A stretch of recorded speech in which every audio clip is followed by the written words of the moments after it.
Hola, ¿qué tal? ¿Cómo están? Bienvenidos al 11º capítulo de El pez en el agua titulado Camarada Alberto.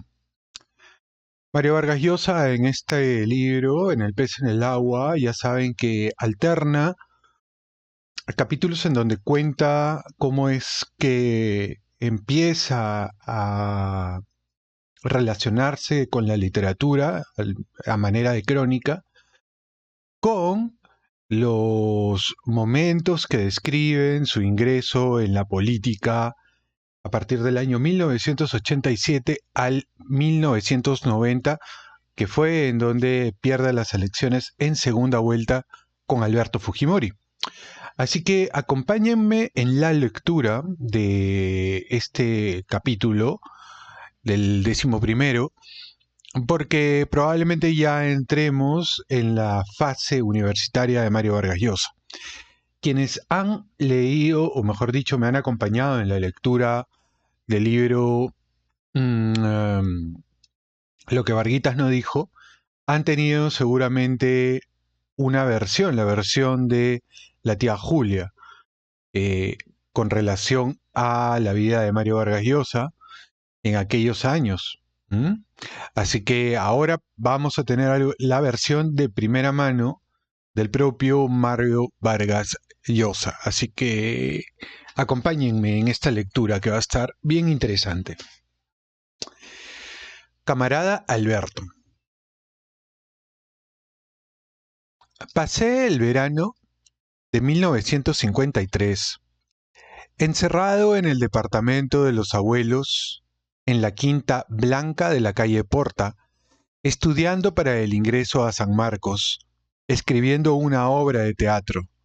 Ocurría en una isla desierta con tormentas, y haciéndole poemas a una vecinita, Madeleine, cuya mamá, una francesa, era propietaria de la quinta. Fue otro romance a medias, pero este no por mi timidez, sino por la severísima vigilancia que ejercía la madre sobre la blonda Madeleine. Casi 30 años después, una noche, al entrar al Teatro Marzano de Lima, donde se estrenaba una obra mía, me cerró el paso una guapa señora a quien no reconocí. Con una sonrisa indefinible me alcanzó uno de aquellos poemas de amor cuyo primer verso, el único que osé leer, me encendió como una antorcha. Nos dimos, o mejor dicho, dimos el examen para el ingreso a letras en una de las viejas casas que San Marcos tenía desperdigadas por el centro de Lima, en la calle de Padre Jerónimo, donde funcionaba un fantasmagórico instituto de geografía. Desde ese día hice amistad con Lea Barba y Rafael Merino, postulantes como yo, y que tenían también pasión por la lectura. Rafo había estado en la escuela de policía antes de decidirse por el derecho. Lea era hija de uno de los dueños del Negro Negro, descendientes de un líder anarcosindicalista de las célebres batallas obreras de los años 20. Entre examen y examen, y en la espera de días y semanas para que nos llamaran al oral, con Rafo y con Lea hablábamos de literatura y de política, y yo me sentía recompensado por compartir con gente de mi edad esas inquietudes. Lea hablaba con tal entusiasmo de César Vallejo, de quien sabía poemas de memoria, que me puse a leerlo con detenimiento, haciendo lo posible porque me gustara al menos tanto como Neruda, a quien leía desde el colegio con asidua admiración. Con Rafael Merino fuimos alguna vez a la playa. Intercambiamos libros y yo le leí mis cuentos. Pero con Lea hablábamos sobre todo de política, de manera conspiratoria. Nos confesamos enemigos de la dictadura y simpatizantes de la revolución y del marxismo. ¿Pero quedarían comunistas en el Perú?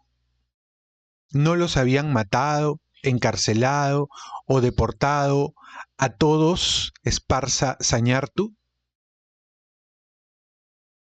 En ese entonces, Esparza Sañartu ocupaba el oscuro cargo de director de gobierno.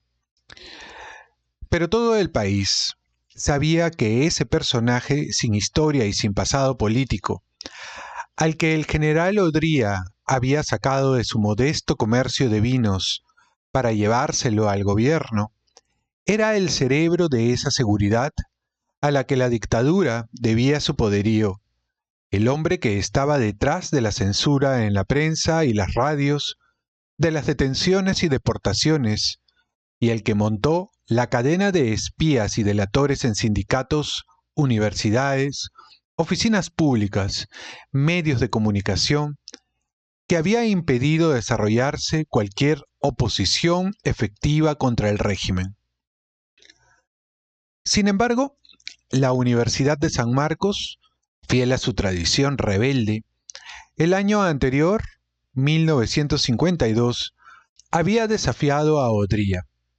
Con el pretexto de una reivindicación estudiantil, los sanmarquinos habían pedido la renuncia del rector Pedro Dulanto, hecho una huelga y ocupado los claustros de los que fue a sacarlos la policía.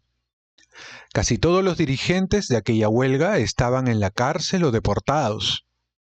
Lea sabía detalles de lo ocurrido, de los debates en la Federación de San Marcos y los centros federados, la guerra sorda entre apristas y comunistas, perseguidos ambos por el gobierno, pero encarnizados enemigos entre sí, que yo le escuchaba boquiabierto. Lea fue la primera chica que traté que no había sido educada, como mis amigas del barrio, en Miraflores, para casarse lo más pronto posible y ser una buena ama de casa. Tenía una formación intelectual y estaba decidida a recibirse, a ejercer su profesión, a valerse por sí misma. A la vez que inteligente y de carácter, era suave y podía ser dulce y emocionarse hasta las lágrimas con una anécdota. Creo que ella me habló por primera vez de José Carlos Mariátegui y de los 7 ensayos de interpretación de la realidad peruana.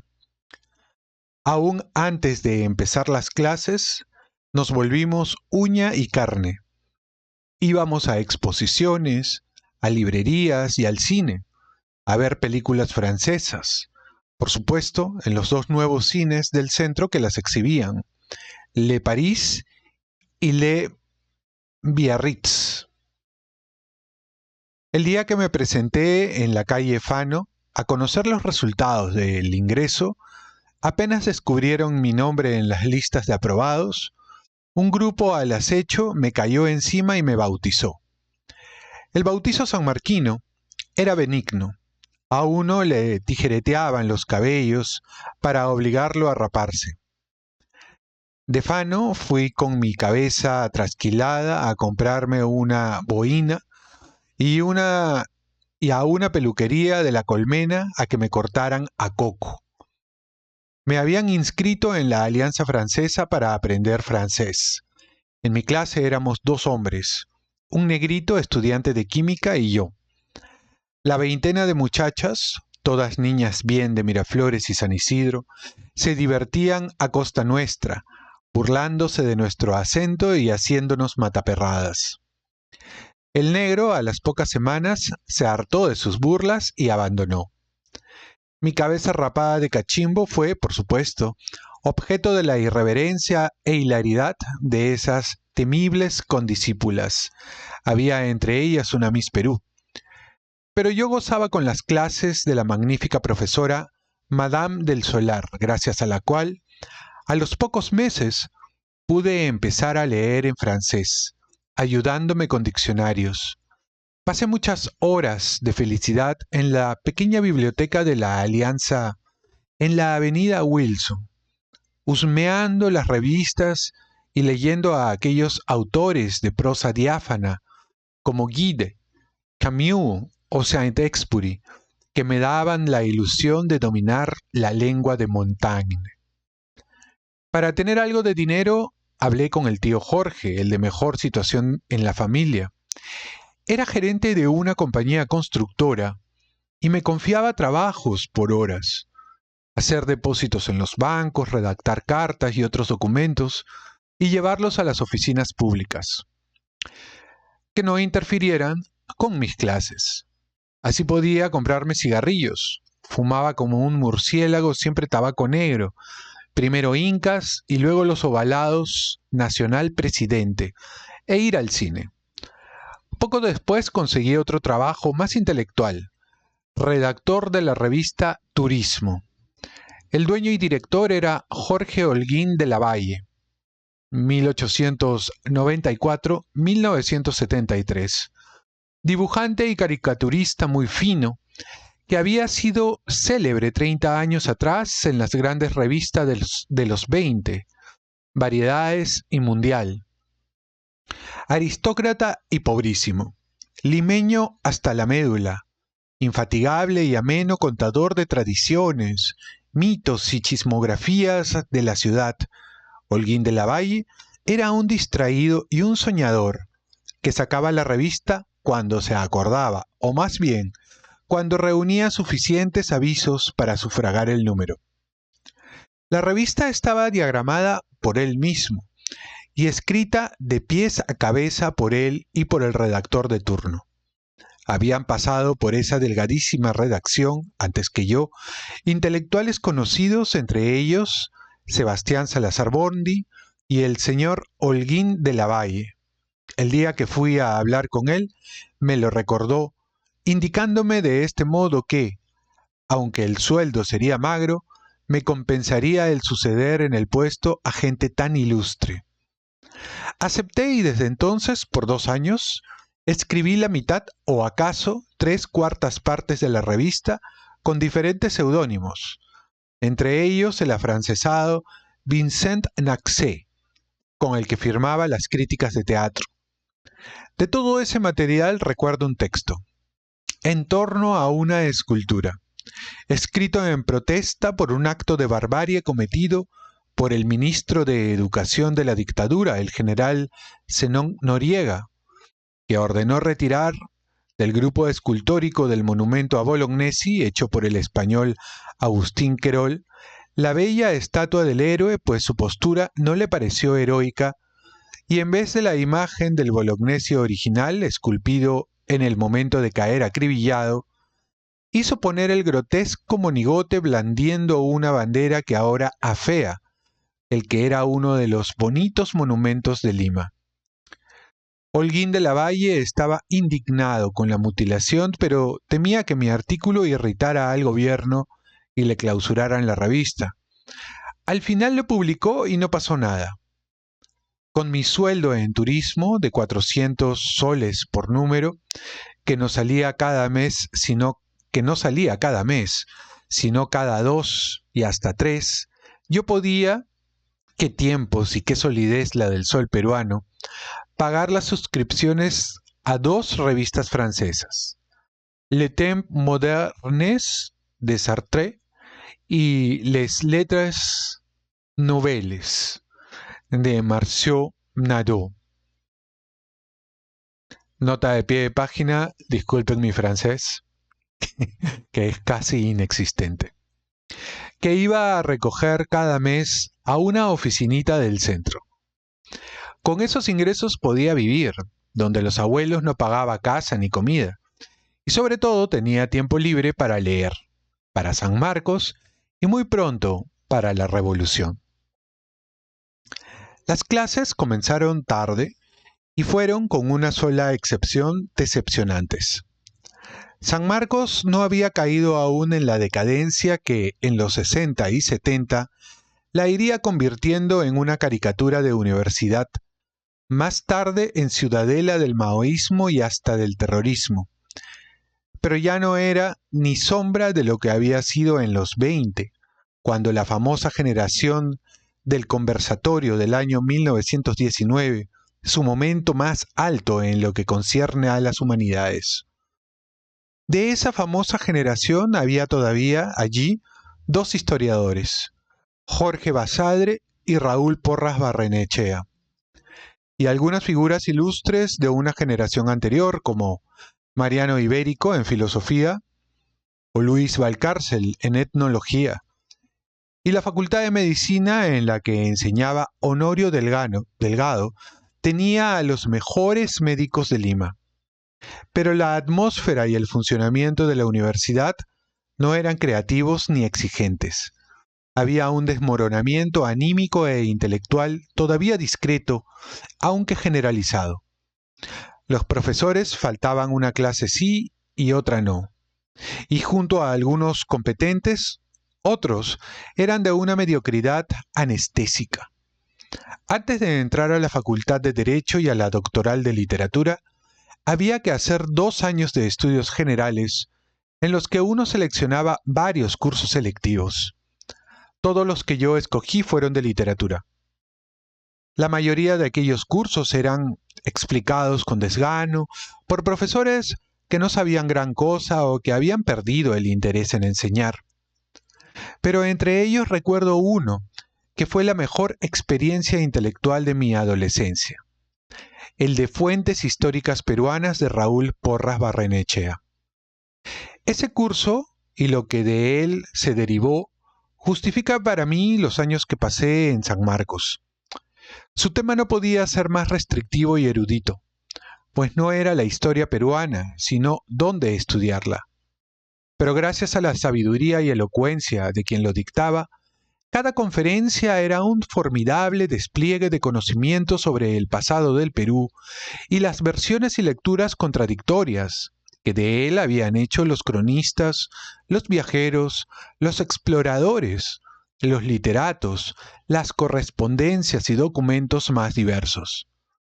Pequeñito, barrigón, vestido de luto por la muerte ese año de su madre, con una frente muy ancha, unos ojos azules bullentes de ironía y unas solapas tapizadas de caspa, Porras Barrenechea se agigantaba en el pequeño estrato de la clase y cada una de sus palabras era seguida por nosotros con unción religiosa. Exponía con una elegancia consumada en un español sabroso y muy castizo. Había comenzado su carrera universitaria enseñando a los clásicos del siglo de oro, a los que había leído a fondo, y de ello quedaban huellas en su prosa y en la precisión y riqueza con que se expresaba.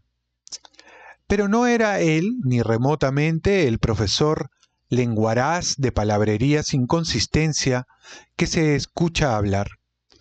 Porras tenía el fanatismo de la exactitud y era incapaz de afirmar algo que no hubiera verificado. Sus espléndidas exposiciones estaban siempre acotadas por la lectura de unas fichas, escritas en letra diminuta, que se llevaba muy cerca a los ojos para deletrear. En cada una de sus clases teníamos la sensación de estar oyendo algo inédito, el resultado de una investigación personal. Al año siguiente, cuando empecé a trabajar con él, comprobé que, en efecto, Porras Barrenechea preparaba ese curso que dictaba ya tantos años, con el rigor de quien va a enfrentarse a un auditorio por primera vez. En mis 2 primeros años en San Marcos, fui algo que no había sido en el colegio, un estudiante muy aplicado. Estudié a fondo todos los cursos, incluso los que no me gustaban, entregando todos los trabajos que nos pedían y en algunos casos solicitándole al profesor bibliografía suplementaria para ir a leerla en la Biblioteca de San Marcos o en la Nacional de la Avenida Abancay, y en las que pasé muchas horas de esos 2 primeros años. Aunque ambas bibliotecas estaban lejos de ser ejemplares, en la Nacional uno tenía que compartir la sala de lectura con escolares de pocos años que iban a hacer sus tareas y convertían el recinto en un loquerío. Allí contraje la costumbre de leer en bibliotecas y desde entonces las he frecuentado en todas las ciudades donde he vivido y en algunas de ellas, el amado Reading Room del Museo Británico, he escrito incluso buena parte de mis libros. Pero en ninguno de los cursos leí y trabajé tanto como en el de Fuentes Históricas Peruanas, deslumbrado por la brillantez de Porras Barrenechea. Recuerdo, después de una clase magistral sobre los mitos prehispánicos, haber corrido a la biblioteca en busca de 2 libros que había citado, y aunque uno de ellos, de Ernst Cassirer, me derrotó casi al instante, el otro fue una de mis grandes lecturas de 1953, La rama dorada de Fraser. La influencia que el curso de Porras Barrenechea tuvo sobre mí fue tan grande que durante esos primeros meses en la universidad llegué muchas veces a preguntarme si debía seguir historia en vez de literatura, pues aquella, encarnada en Porras Barrenechea, tenía el color, la fuerza dramática y la creatividad de ésta, y parecía más arraigada en la vida. Hice buenos amigos en la clase y animé a un grupo de ellos a que montáramos una obra de teatro. Elegimos una comedia de costumbres, de Pardo y Aliaga, e incluso sacamos copias y distribuimos roles, pero al final el proyecto se frustró, y creo que por mi culpa, pues ya había empezado a hacer política, la que comenzó a absorberme más y más horas. De todo ese grupo de amigas y amigos, un caso especial era Nelly Alba. Estudiaba piano desde niña en el conservatorio y su vocación era la música, pero había entrado a San Marcos para adquirir una cultura general. Desde nuestras primeras conversaciones bajo las palmeras del patio de letras, mi cultura musical la espantó y se impuso la tarea de educarme, llevándome a los conciertos del Teatro Municipal, a la primera fila de la cazuela y dándome una información, aunque fuera somera, sobre intérpretes y compositores. Yo le daba consejos literarios, y recuerdo lo mucho que a los dos nos gustaron los tomos de Juan Cristóbal, de Romain Rolland, que fuimos comprando de a pocos en la librería de Juan Mejía Vaca, en la calle Azángaro. El efusivo don Juan nos daba los libros a crédito y podíamos pagarle en cuotas mensuales. Pasar por esa librería 1 o 2 veces por semana a revisar las novedades era una obligación. Y los días de suerte, Mejía Vaca nos invitaba en la bodega de al lado un café y una empanadita caliente. Pero a quien veía yo con más frecuencia, en verdad a diario, dentro y fuera de las clases, era a Lea. A poco de comenzar el curso se había unido a nosotros un muchacho, Félix Arias Schreiber, con el que constituiríamos pronto un triunvirato. Félix había entrado a San Marcos el año anterior, pero interrumpió los estudios por enfermedad, y por eso estaba con nosotros en primero. Pertenecía a una familia encumbrada. El apellido se asociaba a banqueros y diplomáticos, pero a una rama pobre y acaso pobrísima. No sé si su madre era viuda o separada, pero Félix vivía solo con ella en una pequeña quinta de la avenida Arequipa, y aunque había estudiado en el Colegio de los Niños Ricos de Lima, el Santa María, no tenía jamás un centavo, y era obvio por la manera como actuaba y se vestía que pasaba estrecheces. La vocación política era en Félix mucho más fuerte, en su carácter prohibido de esos frutos que había que llevar forrado para que no los detectaran los soplones de Esparza Sañartu, tenía infiltrados en San Marcos a la casa de lo que la prensa, todos los diarios de la época apoyaban a la dictadura y claro está, eran anticomunistas, pero el de Pedro Beltrán lo era más que todos los otros juntos, llamaba elementos subversivos y agitadores. Desde que Félix se unió a nosotros, los demás temas quedaron relegados a un lugar secundario, y la política, o más bien el socialismo y la revolución, fue el centro de nuestras conversaciones. Charlábamos en los patios de San Marcos, instalada todavía en la vieja casona del Parque Universitario, en pleno centro de Lima, o en cafecitos de La Colmena o Azángaro. Y Lea nos llevaba a veces a tomar un café o una Coca-Cola en el sótano del Negro Negro, en los portales de la Plaza San Martín. A diferencia de lo que habían sido mis visitas a ese local durante mi bohemia de la crónica, ahora no bebía una gota de alcohol y hablábamos de cosas muy serias: los atropellos de la dictadura, los grandes cambios éticos, políticos, económicos, científicos, culturales que estaban forjándose allá en la Unión Soviética, en ese país donde no existen las putas, los ladrones ni los curas, decía el poema de Paul Eluard. O en esa China de Mao Zedong, que había visitado y sobre la que había escrito tantas maravillas ese escritor francés Claude Roy, en Claves para China, libro que nos creíamos al pie de la letra. Nuestras conversaciones duraban hasta la tarde. Muchas veces veníamos caminando desde el centro hasta la casa de Lea en Petitoars, y luego Félix y yo seguíamos hasta la casa de él, en Arequipa, ya cerca de Angamos, y yo continuaba luego solo hasta Porta. El trayecto de la Plaza San Martín a mi casa duraba hora y media.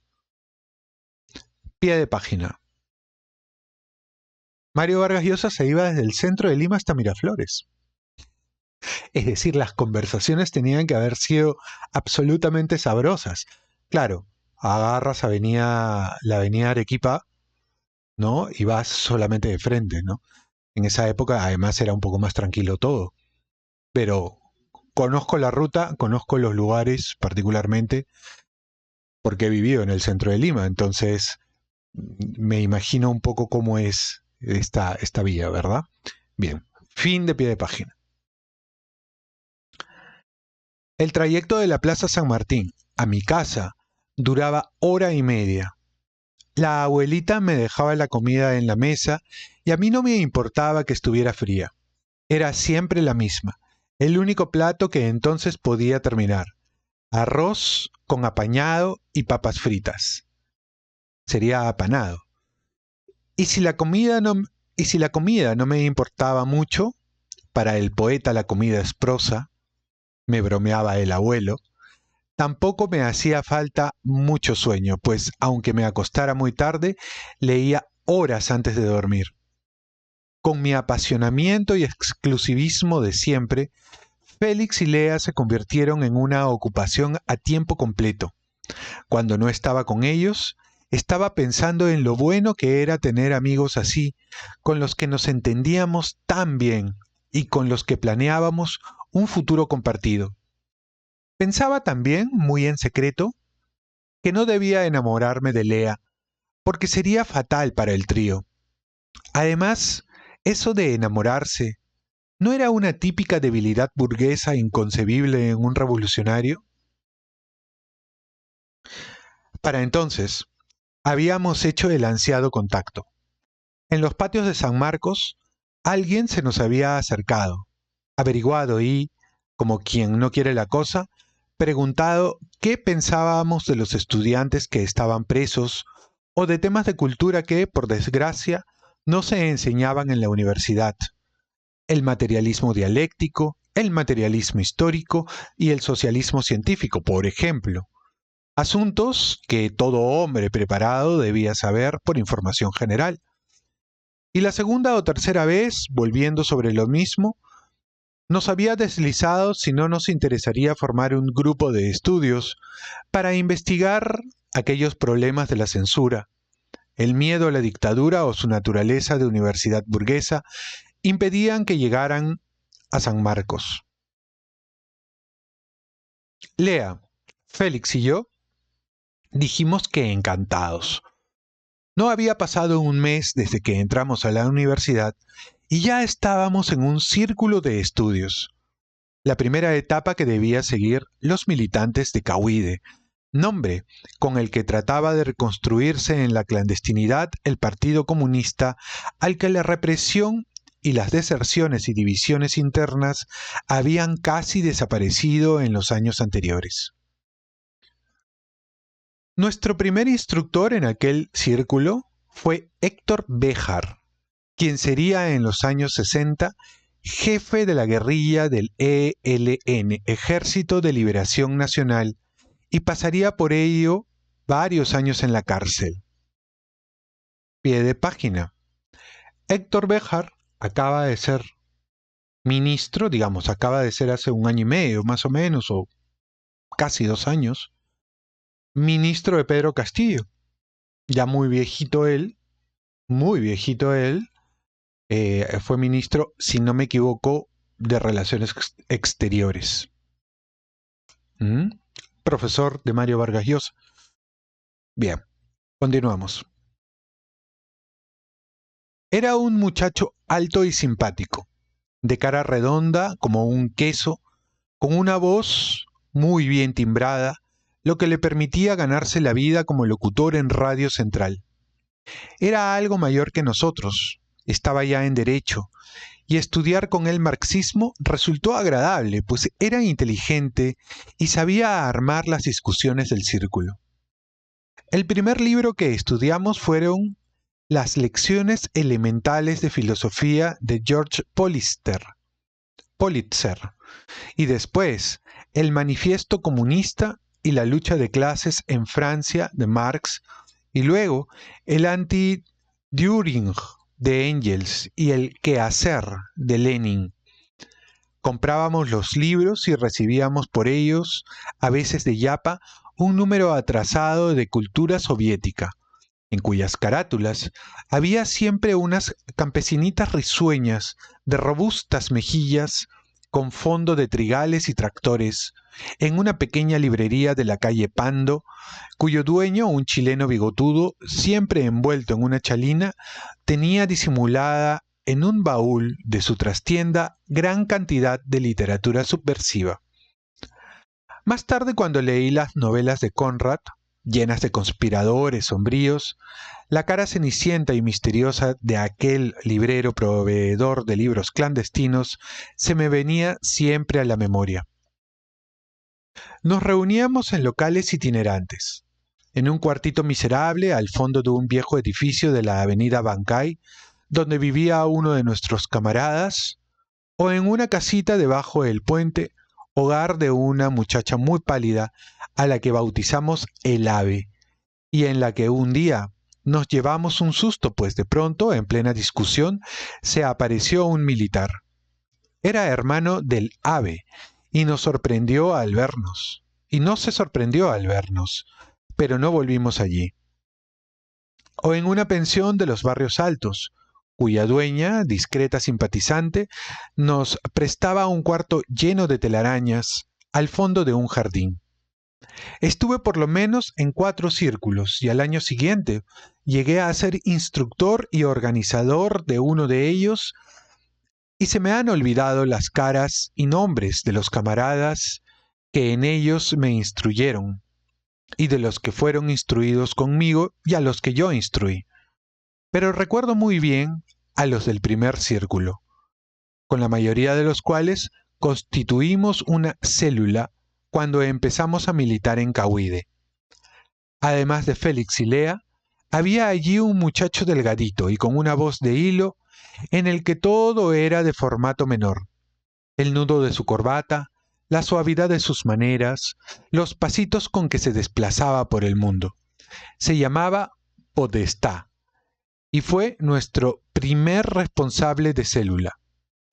Martínez, en cambio, estudiante de antropología, rebosaba exuberancia y salud.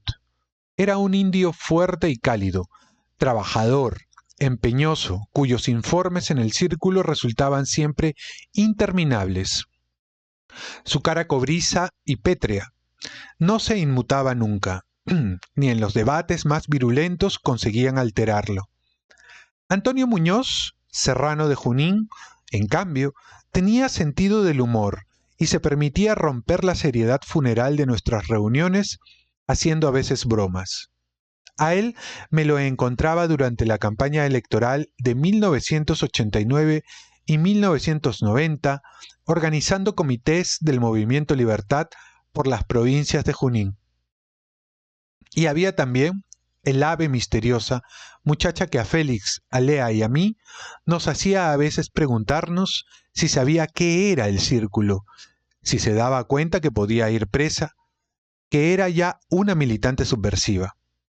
Con su palidez resplandeciente y sus delicadas maneras, el ave cumplía con todas las lecturas y los informes, pero no parecía asimilar mucho, pues un día se despidió bruscamente del círculo, alegando que llegaría tarde a la misa. A las pocas semanas de estar en el círculo, Béjar juzgó que Lea, Félix y yo estábamos maduros para un compromiso mayor. ¿Aceptaríamos una entrevista con un responsable del partido? Nos citaron al anochecer en la avenida Pardo de Miraflores, y allí apareció Washington Durán Abarca. Entonces solo conocí su seudónimo, que nos sorprendió diciendo que lo más adecuado para burlar a los soplones era reunirse en barrios burgueses y al aire libre, sentados en un banco bajo los ficus de la misma Alameda, donde yo había enamorado sin éxito a la bella Flora Flores y a alguna otra hija de la burguesía. Washington nos trazó un cuadro sinóptico de la historia del Partido Comunista desde su fundación por José Carlos Mariátegui en 1928 hasta esos días en que, con el nombre de Cahuide, renacía de sus ruinas. Luego de ese inicio histórico, bajo la inspiración de la Mauta, cuyos 7 ensayos de interpretación de la realidad peruana estudiamos también en el círculo, el partido había caído en manos de Eudosio Rabines, quien después de ser su secretario general y actuar como enviado del Comintern en Chile, Argentina y España durante la Guerra Civil, había traicionado convirtiéndose en el gran anticomunista del Perú y aliado de la prensa y de Pedro Beltrán. Y después, las dictaduras y la dura represión habían tenido al partido a salto de mata en una clandestinidad cada vez más difícil, con la breve excepción de los 3 años de gobierno de Bustamante y Rivero, en que pudo actuar a plena luz. Pero luego, corrientes liquidadoras y antiobreras habían socavado la organización, apartándola de las masas y llevándola a transacciones con la burguesía. Por ejemplo, el ex dirigente Juan P. Luna se había vendido a Odría y era ahora uno de los senadores del Congreso fraudulento del régimen militar. Los dirigentes auténticos, como Jorge del Prado, estaban en el exilio o en la cárcel. Era el caso de Raúl Acosta, el último secretario general.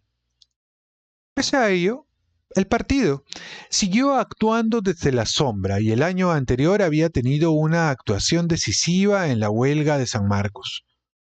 Muchos camaradas que participaron en ella estaban en el exilio o en la penitenciaría. Cahuide se había formado reuniendo a las células sobrevivientes hasta que se pudiera convocar un congreso. Constaba de una fracción estudiantil y de una fracción obrera y por razones de seguridad, cada célula solo conocía a un responsable de la instancia inmediatamente superior. En ningún documento o diálogo se debía usar los nombres propios, solo seudónimos. Se podía entrar a Cahuide como simpatizante o como militante. Félix y yo dijimos que queríamos ser simpatizantes, pero Lea pidió su afiliación inmediata. El juramento que le tomó Washington Durán en una media voz de monaguillo era solemne. Juráis luchar por la clase obrera, por el partido y nos dejó impresionados. Luego tuvimos que elegir nuestros seudónimos. El mío fue Camarada Alberto. Aunque el círculo de estudios continuó, cambiando cada cierto tiempo de miembros y de instructor, los tres empezamos a trabajar simultáneamente en una célula de la fracción estudiantil, a la que se incorporaron también Podestá, Martínez y Muñoz. Las circunstancias limitaban nuestra militancia a repartir volantes o vender a escondidas un periodiquito clandestino llamado Cahuide, en el que me tocó escribir algunas veces dando el punto de vista proletario y dialéctico sobre asuntos internacionales. Costaba 50 centavos y en él se atacaba casi tanto como a la dictadura de Odría a las dos bestias negras del partido, el APRA y los trotskistas. Lo primero se entiende. En 1953, y pese a estar en la clandestinidad, el APRA tenía todavía el control de la mayoría de los sindicatos y era el único en verdad, partido político peruano al que convenía el nombre de popular. Había sido precisamente el arraigo del APRA en los sectores populares lo que había obstaculizado el desarrollo del Partido Comunista. Hasta entonces, una reducida organización de intelectuales, estudiantes y pequeños grupos obreros. En San Marcos, en ese tiempo, y acaso en todos los tiempos, la gran mayoría de estudiantes eran apolíticos con una vaga preferencia por la izquierda, pero sin afiliación partidaria. Dentro del sector politizado, la mayoría era aprista, y los comunistas, una minoría reducida y concentrada, sobre todo en letras, economía y derecho.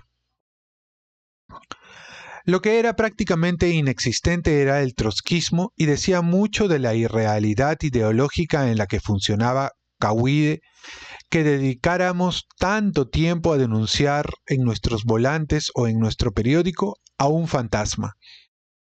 Los trotskistas de San Marcos no eran en ese momento más de media docena, congregados en torno a quien creíamos su ideólogo, Aníbal Quijano. El futuro sociólogo peroraba cada mañana en el patio de letras, con palabra fluida y datos abrumadores, sobre los avances de los partidarios de León Davidovich en la propia Unión Soviética. Tenemos 22.000 camaradas trotskistas dentro de las Fuerzas Armadas Soviéticas, le oí anunciar con sonrisa triunfante en una de esas peroratas. Y otra mañana uno de los supuestos seguidores de Quijano, quien sería después diputado de Acción Popular, Raúl Peña Cabrera, me dejó de una pieza. Sé que están estudiando marxismo. Muy bien hecho, pero deben hacerlo con amplitud, sin sectarismo. Y me regaló un ejemplar de La Revolución y el Arte, de Trotsky, que leía a escondidas con un morboso sentimiento de transgresión.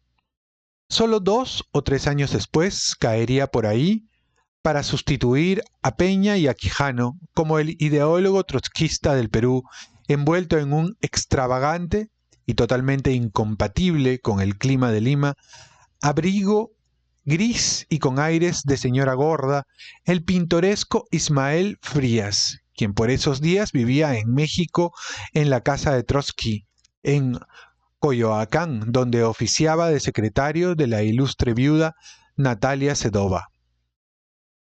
Pero así como era difícil, para no decir imposible, saber quién era trotskista, también lo era identificar a los apristas y a nuestros camaradas.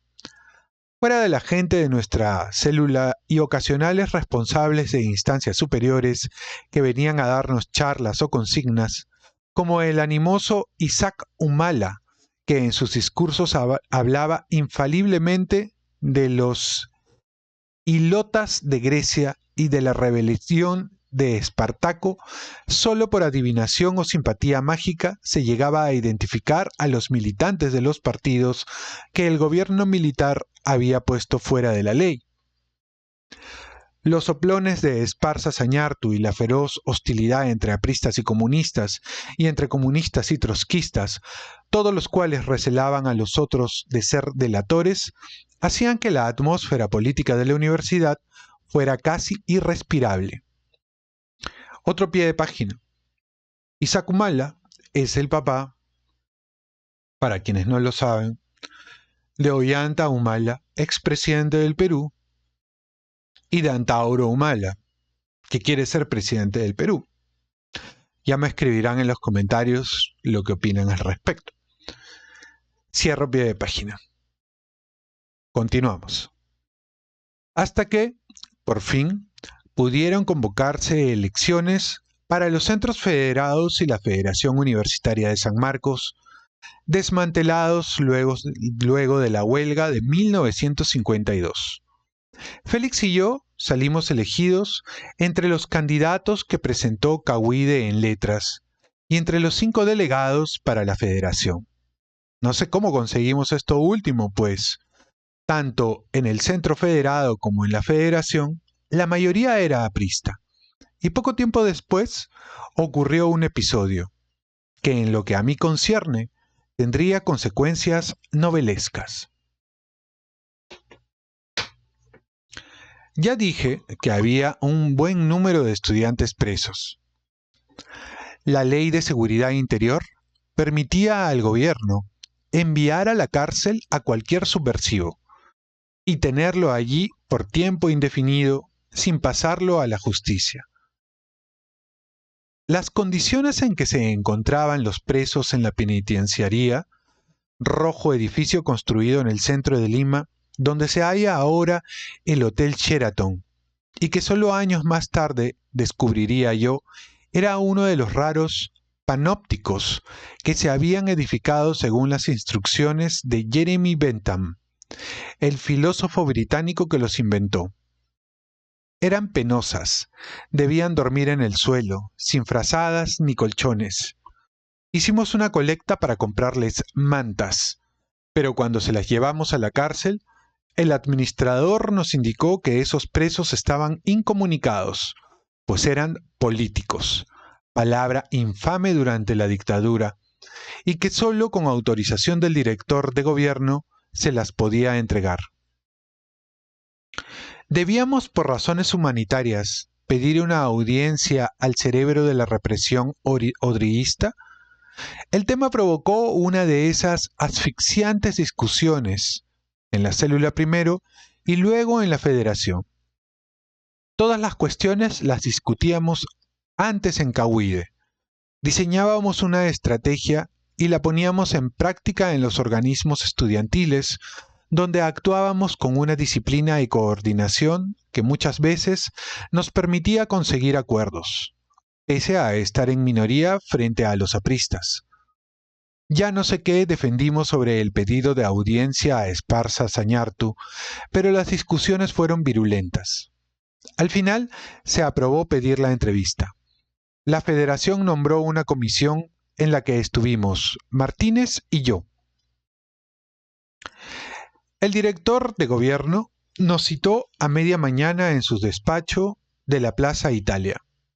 Nos atacó el nerviosismo, la excitación mientras esperábamos entre paredes grasientas, policías de uniforme y de civil y oficinistas apretujados en cuartitos claustrofóbicos. Por fin, nos hicieron pasar a su despacho. Ahí estaba Esparza Sañartu. No se levantó a saludarnos. No nos hizo sentar. Desde su escritorio nos observó con toda calma. Esa cara apergaminada y aburrida nunca se me olvidó. Era un hombrecillo adefesiero, cuarentón o cincuentón o más bien intemporal, vestido con modestia, de cuerpo estrecho y hundido, la encarnación de lo anodino, del hombre sin cualidades, al menos físicas. Hizo una venia casi imperceptible para que dijéramos qué queríamos, y sin despegar los labios, escuchó a quienes nos tocó hablar, balbucear, explicarle lo de los colchones y frazadas. No movía un músculo, y parecía estar con la mente en otra parte, pero nos escrutaba como a insectos. Por fin, con la misma expresión de indiferencia, abrió un cajón, levantó un alto de papeles y los agitó en nuestras caras murmurando: ¿Y esto? En su mano bailoteaban varios números del clandestino Cahuide. Dijo que sabía todo lo que pasaba en San Marcos, incluso quién había escrito esos artículos. Agradecía que nos ocupáramos de él en cada número, pero que nos cuidáramos, porque a la universidad se iba a estudiar y no a preparar la revolución comunista. Hablaba con una vocecita sin aristas ni matices, con la pobreza y las faltas de lenguaje de quien nunca ha leído un libro desde que pasó por el colegio. No recuerdo qué sucedió con los colchones, pero sí mi impresión al descubrir lo desproporcionada que era la idea que se hacía el Perú del tenebroso responsable de tantos exilios, crímenes, censuras, delaciones, encarcelamientos y la mediocridad que teníamos delante. Al salir de aquella entrevista, supe que tarde o temprano iba a escribir lo que acabaría siendo mi novela Conversación en la Catedral. Cuando el libro salió en 1969 y los periodistas fueron a preguntarle a Esparza Sañartu, que vivía en Chosica, dedicado a la filantropía y la horticultura, qué pensaba de esa novela cuyo protagonista, Cayo Mierda, se le parecía tanto, repuso, imagino su gesto aburrido: «Psst, si Vargas Llosa me hubiera consultado, le habría contado tantas cosas». En el año y pico que milité en Cahuide, nuestras proezas revolucionarias fueron escasas. Un frustrado intento de tachar a un profesor, un periodiquito del Centro Federado que apenas sobrevivió 2 o 3 números, y una huelga sanmarquina de solidaridad con los obreros tranviarios. Además, una academia gratuita para los postulantes de San Marcos que nos permitían reclutar adeptos, en la que di el curso de literatura. El derecho de tachar a los malos profesores, que se convertiría en el de tachar a los reaccionarios, era una de las reivindicaciones de la reforma universitaria de los años 20 y estaba abolido desde el golpe militar de 1948. Tratamos de resucitarlo contra nuestro profesor de lógica, el doctor Saberbein. No sé por qué, pues había peores que él en la facultad, pero fracasamos, pues en 2 asambleas tumultuosas, sus defensores resultaron más numerosos que los impugnadores.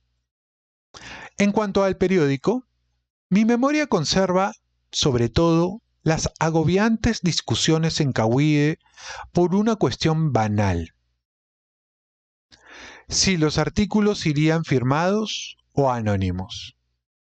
Como todo lo que hacíamos, eso también fue objeto de análisis ideológicos, en los que la tesis de cada cual se desmenuzaban con argumentos clasistas y dialécticos. La acusación más grave era subjetivismo burgués, idealismo, falta de conciencia clasista.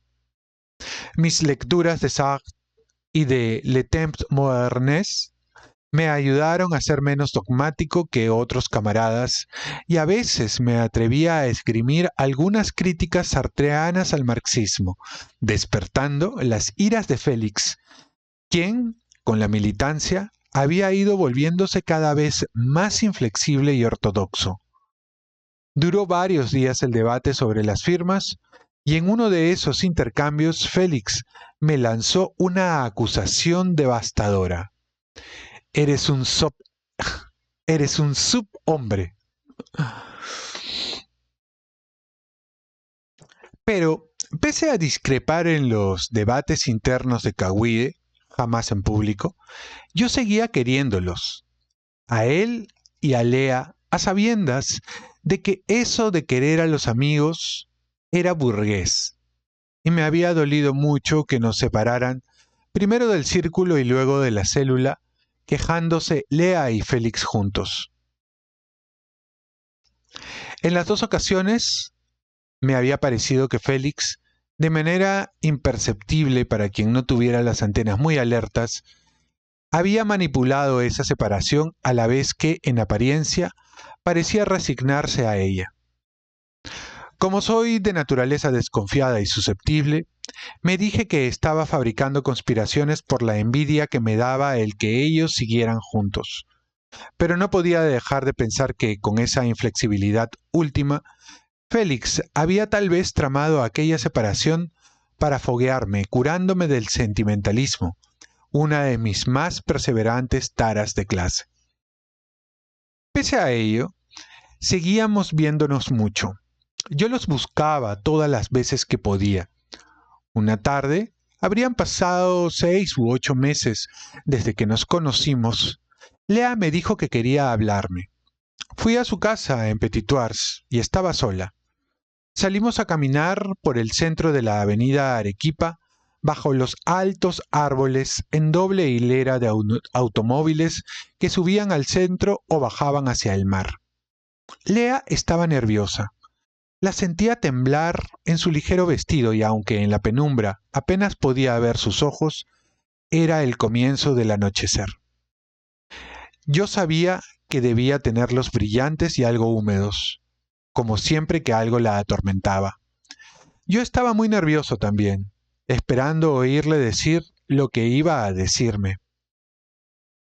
Por fin, después de un largo silencio, con una voz muy delgadita, pero sin buscar las palabras, porque sabía escogerlas siempre bien para conversar o discutir, me contó que Félix se le había declarado la noche anterior, que estaba enamorado de ella hacía tiempo, que ella era más importante para él que todo, incluso el partido. Se me retorcía el estómago y me maldecía por haber sido tan cobarde y no haberme atrevido a hacer antes lo que ahora había hecho Félix. Pero cuando Lea terminó de hablar y me confesó que, por lo unidos que éramos, había sentido la obligación de contarme lo ocurrido, pues no sabía qué hacer, yo, con el masoquismo que suele apoderarse de mí en ciertas ocasiones, me apresuré a animarla. Debía aceptarlo. ¿Qué duda iba a caber de que Félix la quería? Esa resultó la noche más desvelada de mis años sanmarquinos. Seguimos viéndonos con Félix y con Lea, pero nuestra relación se fue enfriando. Con el pudor que en estos asuntos personales observaban los revolucionarios, que ambos fueran ahora enamorados o novios o pareja, no sé qué en verdad, era invisible a primera vista, pues salvo ir juntos, jamás se los veía de la mano, ni tener el uno hacia el otro algún gesto que delatara entre ellos una relación sentimental. Pero yo sabía que existía y aunque lo disimulaban muy bien, cada vez que estaba con ellos, sentía en el estómago ese vacío con cosquillas de los burgueses despechados.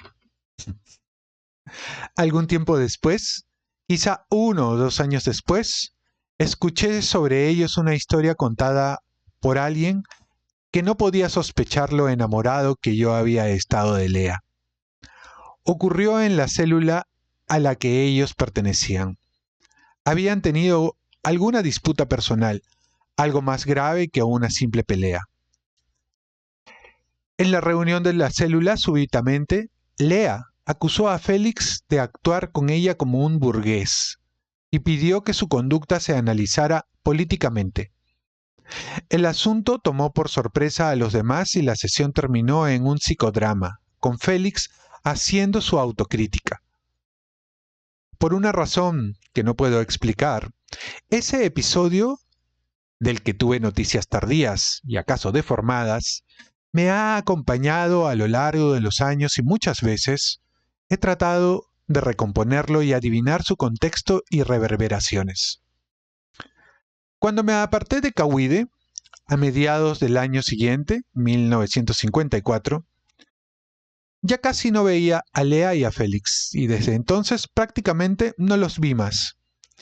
No volvimos a conversar ni a buscarnos los años siguientes en San Marcos, cambiando a lo más un saludo cuando nos cruzábamos a la entrada o salida de clases.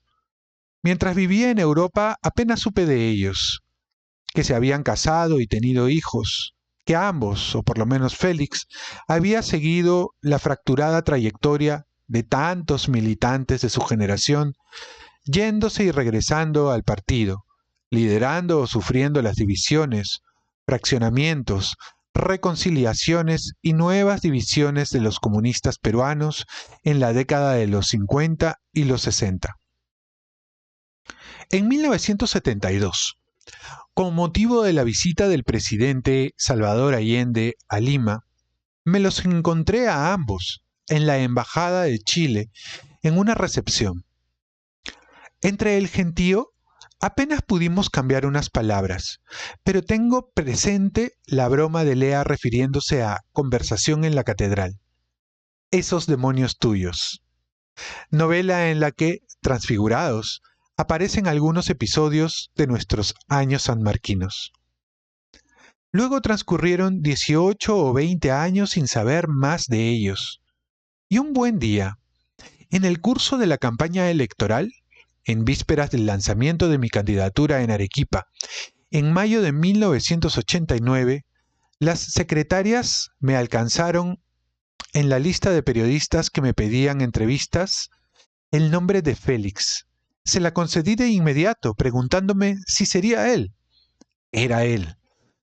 Con casi 4 décadas más encima, pero todavía idéntico al Félix de mi memoria, suave y conspiratorio, con la misma modestia y abandono en el atuendo y la misma acuciosidad a la hora de preguntar, la siempre excluyente perspectiva política a flor de labios, y escribiendo para un periódico tan marginal y precario como aquel que sacábamos juntos en San Marcos. Me emocionó verlo y me imagino que él también se emocionó. Pero ninguno dejó que el otro notara esos rescoldos de sensiblería. En Cawide, el único episodio que me dio la sensación de estar trabajando por la revolución fue la huelga de San Marcos en solidaridad con los tranviarios. El sindicato estaba controlado por militantes nuestros. La fracción estudiantil se volcó entera a conseguir que la Federación de San Marcos se adhiriera a la huelga, y lo logramos. Fueron unos días exaltantes, porque, por primera vez, los miembros de mi célula teníamos ocasión de trabajar fuera de San Marcos y con obreros. Asistíamos a las sesiones del sindicato y sacábamos con ellos, en una pequeña imprenta de La Victoria, un boletín diario que repartíamos en los paraderos donde se amontonaba la gente que se había quedado sin transporte. En esos días también tuve ocasión de descubrir en las reuniones del comité de huelga a algunos miembros de Cawide que no conocía. ¿Cuántos éramos? Nunca lo supe, pero sospecho que apenas unas pocas docenas. Como no supe tampoco nunca quién era nuestro secretario general, ni quiénes conformaban el comité central. La dura represión de esos años, solo a partir de 1955 se relajaría el sistema de seguridad luego de la caída de Esparza Sañartu, exigía el secreto en el que actuábamos. Pero él tenía también que ver con la naturaleza del partido, su predisposición conspiratoria, esa vocación clandestina que nunca le había permitido, pese a que hablábamos tanto de ello, ser un partido de masas. Fue esto, en parte, lo que me hartó de Cawide. Cuando dejé de asistir a mi célula, hacia junio o julio de 1954, hacía tiempo que me sentía aburrido por la inanidad de lo que hacíamos. Y no creía ya una palabra de nuestros análisis clasistas y nuestras interpretaciones materialistas que, aunque no se lo dijera de manera tajante a mis camaradas, me parecían pueriles. Un catecismo de estereotipos y abstracciones, de fórmulas, oportunismo pequeño burgués, revisionismo, interés de clase, luchas de clases, que se usaban como comodines para explicar y defender las cosas más contradictorias. Y sobre todo porque había en mi manera de ser, en mi individualismo, en mi creciente vocación por escribir y en mi naturaleza díscola, una incapacidad visceral para ser ese militante revolucionario, paciente, incansable, dócil, esclavo de la organización que acepta y practica el centralismo democrático. Una vez tomada una decisión, todos los militantes la hacen suya y la aplican con fanática disciplina, contra el que aunque aceptara de boca para afuera que era el precio de la eficiencia, todo mi ser se rebelaba. Y también jugaron un papel en mi apartamiento de Cahuide las discrepancias ideológicas que me venían sobre todo de Sartre y del Temps Moderns, de los que era lector devoto. Pero creo que esto fue algo secundario, pues con todo lo que pude leer en los círculos de estudios, lo que llegué a saber entonces de marxismo fue fragmentario y superficial. Solo en los años 60 en Europa haría un esfuerzo serio para leer a Marx, Lenin, Mao y a marxistas heterodoxos como Lukács, Gramsci y Goldman o el superortodoxo Althusser, animado por el entusiasmo que despertó en mí la Revolución cubana, la que a partir de 1960 resucitó ese interés por el marxismo-leninismo que desde que me aparté de Cahuide creía cancelado.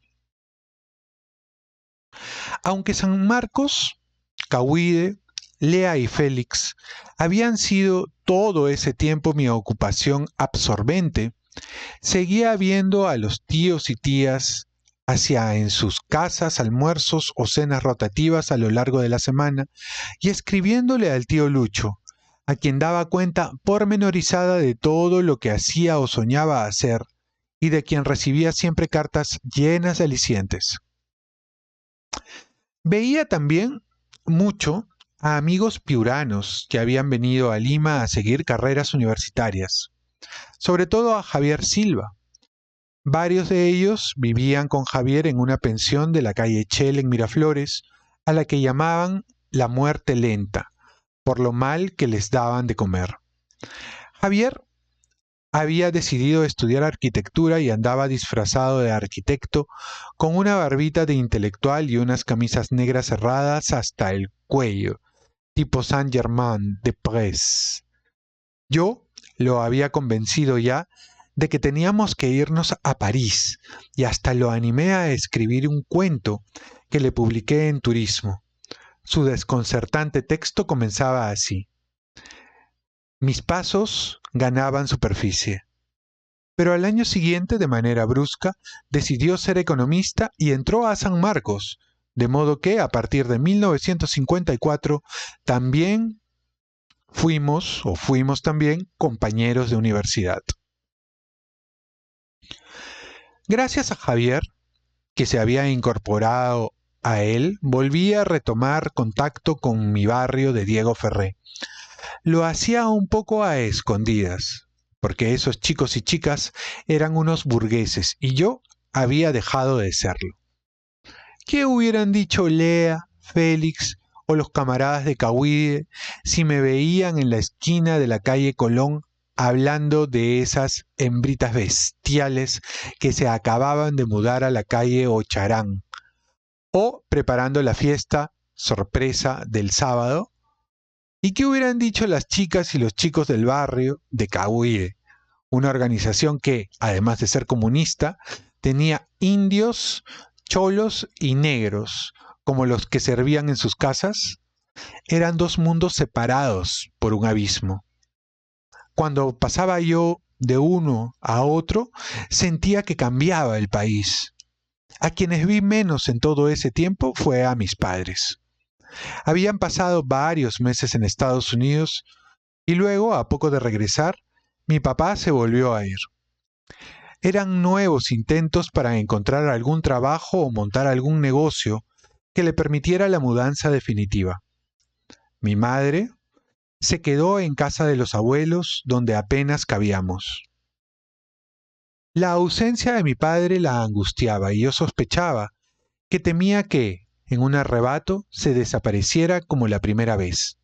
Pero volvió cuando estaba por concluir el año 1953 y un día me citó en su oficina. Fui muy aprensivo, porque de sus citas yo no esperaba nunca nada bueno. Me dijo que el empleo en turismo no era serio, apenas un cachuelo, y que debía trabajar en algo que me permitiera ir haciendo una carrera a la vez que estudiaba, como tantos muchachos en Estados Unidos. Ya había hablado con un amigo suyo, del Banco Popular, y me esperaba allí un trabajo desde el 1 de enero.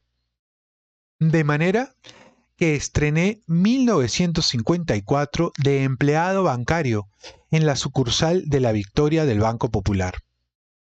El primer día, el administrador me preguntó si tenía experiencia. Le dije que ninguna. Silbó intrigado. O sea que entraste por vara. Así era. Te fregaste, me anunció, porque lo que yo necesito es un recibidor. A ver cómo te bates. Fue una experiencia difícil que se prolongaba fuera de las 8 horas que pasaba en la oficina de lunes a viernes y me reproducía en pesadillas. Tenía que recibir dinero de la gente para sus libretas de ahorros o sus cuentas corrientes. Un gran número de clientes eran las putas del Jirón Guatica, que estaba allí a la vuelta de la sucursal y que se impacientaban porque yo me demoraba en contar y dar recibo. Los billetes se me caían o se me enredaban en los dedos y a veces, hecho un mar de confusión, fingía haber sacado la cuenta y les daba el recibo sin verificar cuánto me habían entregado. Muchas tardes el balance no cuadraba y tenía que recontar el dinero en un estado de verdadera zozobra. Un día me faltaron 100 soles, de modo que, con la cara por el suelo, fui donde el administrador y le dije que cubriera el hueco de mi sueldo. Pero él, con una simple ojeada en el balance, encontró el error y se rió de mi impericia. Era un hombre joven y amable, empeñado en que los compañeros me nombraran delegado a la Federación Bancaria, ya que era universitario. Pero me negué a ser delegado sindical y no informé de ello a Cahuide, pues me habrían pedido que aceptara. Si asumía esa responsabilidad, tendría que quedarme de empleado bancario y se me hacía cuesta arriba. Detestaba el trabajo, la rutina de los horarios y esperaba el sábado como en el internado Leoncio Pradino. Y entonces, al segundo mes, de manera inesperada, se presentó la ocasión de escapar de los balances. Fui a San Marcos a recoger mis notas y la secretaria de la facultad, Rosita Corpancho, me dijo que el doctor Porras Barrenechea, en cuyo curso yo había sacado una nota sobresaliente, quería verme. Lo llamé intrigado. Jamás había hablado a solas con él y me pidió que pasara por su casa en la calle Colina, en Miraflores. Fui lleno de curiosidad, encantado de poder entrar a ese recinto cuya biblioteca y colección de Quijotes se hablaba en San Marcos como de algo mítico. Me condujo a una salita donde solía trabajar y allí, rodeado de una muchedumbre de libros de todos los tamaños y de estantes donde se sucedían las estatuillas y los cuadros de Don Quijote y Sancho Panza, me felicitó por el examen, por el trabajo que le había presentado, en el que había visto con aprobación que yo señalaba un error histórico del arqueólogo Tschudi, y me propuso trabajar con él. Juan Mejía Vaca había encargado una colección de historia del Perú a los principales historiadores peruanos. Porras tendría a su cargo los volúmenes de Conquista y Emancipación. El librero editor le pagaría 2 asistentes para la bibliografía y documentación. Uno ya trabajaba con él, Carlos Araníbal, de la Doctoral de Historia en San Marcos. ¿Quería ser yo el otro? Mi sueldo serían 500 soles al mes y trabajaría en su casa, de 2 a 5 de la tarde, de lunes a viernes.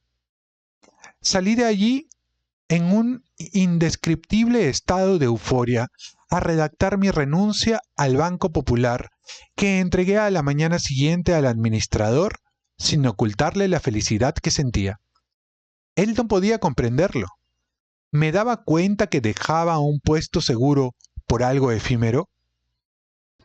Mis compañeros de la sucursal me dieron una despedida en un chifa de la Victoria, en la que me hicieron muchas bromas sobre mis clientas del Jirón Guatica que no me iban a extrañar. Di la noticia a mi padre lleno de aprensión, pese a que andaba camino de los 18 años. El temor ante él reaparecía en esas ocasiones, una sensación paralizante que empequeñecía y anulaba ante mí mismo mis propios argumentos, aun en asuntos en los que estaba seguro de tener la razón. Así como el malestar cuando él estaba cerca, incluso en las más anodinas situaciones. Me escuchó, empalideciendo ligeramente y escrutándome con esa mirada fría que nunca he visto en nadie más, y apenas terminé, me exigió que le probara que iba a ganar 500 soles. Tuve que volver donde el doctor Porras en busca de una constancia. Me la dio algo extrañado y mi padre se limitó a despotricar un rato, diciéndome que no había dejado el banco porque la otra ocupación iba a ser más interesante, sino por mi falta de ambición. Y al mismo tiempo que conseguí el trabajo con Porras Barrenechea, otra cosa excelente me pasó. El tío Lucho se vino a Lima. No por las buenas razones.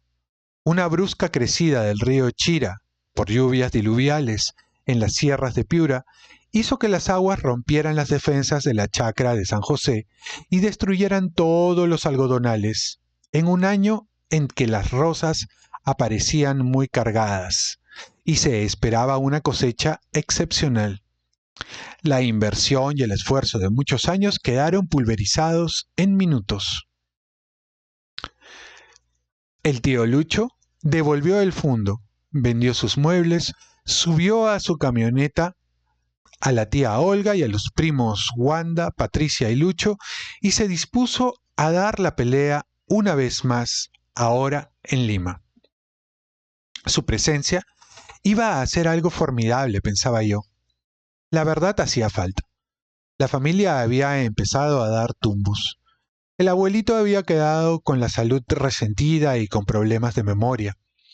El caso más alarmante era el del tío Juan. Desde que llegó de Bolivia había conseguido una buena situación en una compañía industrial, pues era competente y además un hombre casero, entregado a su mujer y a sus hijos.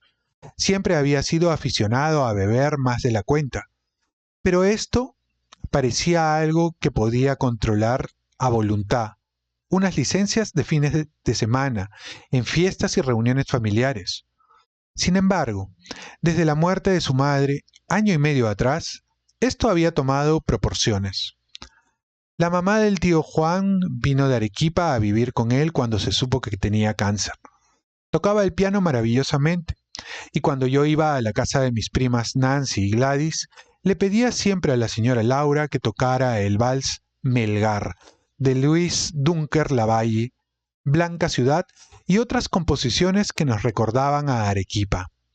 Era una mujer muy piadosa, que supo morir con compostura. Su muerte derrumbó al tío Juan. Permaneció encerrado en la sala de su casa, sin abrir, bebiendo hasta perder el sentido. Desde entonces solía beber así, horas de horas, días de días, hasta que a la persona bondadosa y bonachona que era sobrio, la reemplazaba un ser violento, que sembraba el miedo y la destrucción a su alrededor. Yo sufrí tanto como la tía Lala y mis primos con su decadencia, esa crisis en las que fue destruyendo sus muebles, entrando y saliendo de sanatorios, curas que intentaba una y otra vez y que eran siempre inútiles, y llenando de amargura y estrecheces a una familia a la que, sin embargo, adoraba. El tío Pedro se había casado con una muchacha muy bonita, hija del administrador de la hacienda San Jacinto, y luego de haber pasado un año en Estados Unidos. Ahora él y la tía Rosy vivían en la hacienda Paramonga, cuyo hospital dirigía. Esa familia iba muy bien, pero el tío Jorge y la tía Gaby andaban como perro y gato y su matrimonio parecía zozobrar. El tío Jorge había ido alcanzando cada vez mejores puestos. Con la prosperidad había contraído un apetito insaciable de diversión y de mujeres, y sus disipaciones eran fuente de continuos pleitos conyugales. Los problemas familiares me afectaban mucho. Los vivía como si cada uno de esos dramas en los diferentes hogares de los Llosa me concernieran de la manera más íntima. Con una bella dosis de ingenuidad, creía que con la venida del tío Lucho todo se iba a arreglar, que gracias al gran desfacedor de entuertos la familia volvería a ser esa serena tribu indestructible, sentada alrededor de la larga mesa de Cochabamba para el alborotado almuerzo de los domingos. Muy bien, se terminó este capítulo, camarada Alberto. Unas breves palabras finales. Varios de los escenarios que Mario Vargas Llosa ha mencionado en este capítulo, yo los conozco porque he andado por esos barrios. Primero porque he vivido en el centro de Lima, entonces conozco el Jirón Azángaro y sospecho que conozco la librería a la que hace referencia Mario Vargas Llosa. Y conozco la casona de San Marcos, que es además mi universidad. Aunque obvio, a mí no me llegó a tocar estudiar en la casona de San Marcos. La conozco, he entrado, por allí que he hecho algún trámite muy breve en la casona, y la conozco además de toda la vida, porque como les comentaba, he vivido allí, o sea, en Azángaro, en la calle de Azángaro, en el Jirón Azángaro. Entonces, y muy cerca, a unas cuantas cuadras. Entonces era parte de mi rutina pasear y visitarla. Y luego, obviamente, conozco y he trabajado en la calle Porta, conozco el callejoncito en la Quinta, donde vivió Mario Vargas Llosa con su familia. Entonces, me es tan claro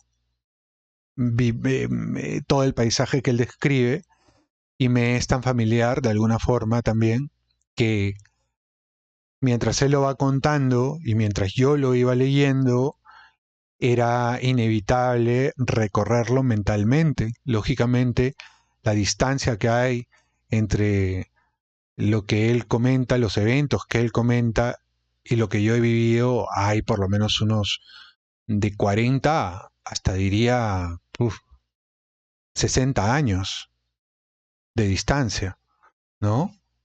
Pero es muy interesante. Es en San Marcos en donde Mario Vargas Llosa tiene su primer encuentro con el marxismo puro y duro, al que luego empieza a encontrarle críticas debido a la lectura que él hace de autores como Jean-Paul Sartre. Jean-Paul Sartre se separa del marxismo y crea una corriente que es el existencialismo, de la que pronto Mario Vargas Llosa se haría partidario. Su liberalismo, allá entramos en harinas ideológicas, pero su liberalismo bebe del existencialismo de Jean-Paul Sartre. Entonces, Pero luego él encuentra que en ese marxismo hay ideas pues irreconciliables con su novísima vocación proto-liberal, vamos a decir así. El asunto es de que en San Marcos, Mario Vargas Llosa encuentra, por ejemplo, a la mayoría de profes bastante mediocres, pero encuentra en Raúl Porras Barrenechea a un guía que incluso lo haría dudar de su vocación literaria. eh, y en esa duda encontrar espacio de coqueteo con la historia. Raúl Porras Barnechea ha sido uno de los grandes intelectuales de San Marcos y del Perú en general. Ha sido profesor, además de algunos profesores míos, que recuerdo yo también con cariño, porque eh, se ha mantenido una suerte de tradición con algunos profesores de San Marcos, sobre todo los mayores, sobre todo los mayores. Y más todavía en letras, ¿no? Yo también soy de letras. Entonces, pero lógicamente lo que cuenta Mario Vargas Llosa es distinto a lo que a mí particularmente me tocó vivir, ¿no? Ya habían cambiado muchas cosas, veníamos de una universidad que había sido tomada por el maoísmo tanto de Sendero Luminoso como por el marxismo guevarista del MRTA y otras pequeñas agrupaciones políticas más reducidas. Ya todo eso se había no eliminado, pero sí había bajado el grado de revoluciones que tuvo en los 80. Ya era distinto, el tipo poblacional, que además era la gente de la generación X bastante joven, era más descreída, un poco más apolítica, más individualista, que no significa que la preocupación por los grandes problemas nacionales fuera inexistente. Pero, bueno, entonces, Mario Vargas Llosa, pues, inicia en San Marcos esa sensibilidad política con mayor fuerza. Pasa de la entelequia, del universo de las ideas, a la praxis, a la práctica, ¿no? Que es nada existe si no se hace, ¿no? Es un poco muy marxista eso. Al mundo no hay que entenderlo, hay que transformarlo, decía Marx. Entonces eso es lo que pasa con Mario Vargas Llosa. Pero bueno, muy interesante lo que comenta. Para mí particularmente ha sido uno de los capítulos más interesantes del libro de Mario Vargas Llosa. No sé qué pensarán ustedes. Déjenme sus comentarios y compartan este video con gente que le pueda interesar. Regálenme un like, ya saben, súper importante. Y nos vemos en el siguiente video. Espero que les guste esta historia de Mario Vargas Llosa. A mí me gusta porque es muy contemporánea. Nos vemos en el siguiente video, chicos. Paz y bien.